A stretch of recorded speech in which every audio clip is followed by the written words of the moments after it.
ধর্ষণ ও খুনের ঘটনায় ক্ষুণ্ণ হয়েছে আর.জি. কর হাসপাতালের গরিমা। এমনটাই মনে করেন ওই হাসপাতালের প্রতিষ্ঠাতা রাধা গোবিন্দ করের উত্তরসূরিরা। এই নিয়ে ক্ষোভ উগরে দিয়েছেন তারা, পাশাপাশি দাবি তুলেছেন দোষীদের দৃষ্টান্তমূলক শাস্তি হোক। আর.জি. কর মেডিকেল কলেজ হাসপাতালে তরুণী চিকিৎসকের ধর্ষণ ও খুনের ঘটনায় তোলপাড় রাজ্য, তার আঁচ পড়েছে সারা দেশে।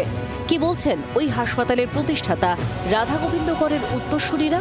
কিন্তু আজকে যেভাবে ওনার প্রতিষ্ঠান কলুষিত হলো, এখানে বলার কোনো ভাষা খুঁজে পাচ্ছি না, কিন্তু প্রতিবাদ তো করতেই হবে।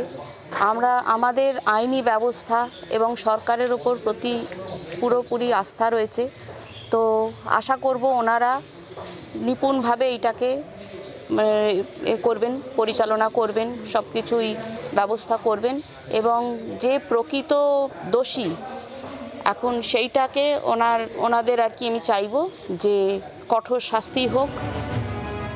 হাওড়ার বেতরের কর পরিবারের কৃতি সন্তান চিকিৎসক রাধা গোবিন্দ কর রাজ্যবাসীকে এই হাসপাতাল উপহার দিয়েছিলেন। তিনি 1886 সালে ইংল্যান্ডের এডিনবরা বিশ্ববিদ্যালয় থেকে পাশ করে দেশে ফেরেন রাধা গোবিন্দ। সেই বছরেই তিনি তৈরি করেন এশিয়ার সর্বপ্রথম বেসরকারি হাসপাতাল, নাম দেওয়া হয় ক্যালকাটা মেডিকেল স্কুল। পরে হাসপাতালটির নাম হয় আর.জি. কর মেডিকেল কলেজ হাসপাতাল নামে। অত্যন্ত নিন্দনীয় ঘটনা, এর কোনো ব্যাখ্যা দেওয়া যায় না, কোনো কথা বলার ইচ্ছেও আমার নেই।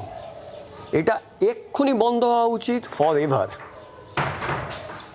মুখ্যমন্ত্রী অত্যন্ত অভিজ্ঞা এবং একজন মহিলা মুখ্যমন্ত্রী।